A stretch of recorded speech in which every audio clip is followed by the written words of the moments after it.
কথা বলা, মনোবিজ্ঞানী নিয়ে এসে কথা বলা, সেই পরিকল্পনা তো আমাদের আছে। আমি বেশি সময় নিব না।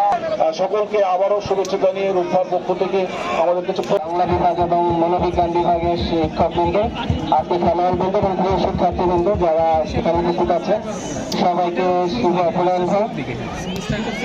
আসলে আমি হচ্ছে ভালো ফাইনাল হতে পারে এটি আমি বিশ্বাস করি না। আজকে যারা এখানে উপস্থিত হতেছে, আমার বিশ্বাস তাদের মেমোরিতে এই খেলাটি অনেক দিন থেকে যাবে।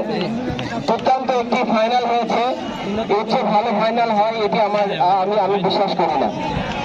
আজকে যে টিম দুটি খেলেছে, সত্যি আজকে যদি কোনো সুযোগ থাকতো যে আসলে এই খেলার কেউ জয়ী কেউই পরাজিত না, আজকে দুটি টিমই কিন্তু জয়ী হয়েছে দিন শেষে।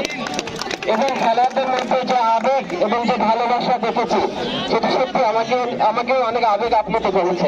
জানাচ্ছি যে ভবিষ্যতে আমরা এরকম খেলা উপহার পাবো।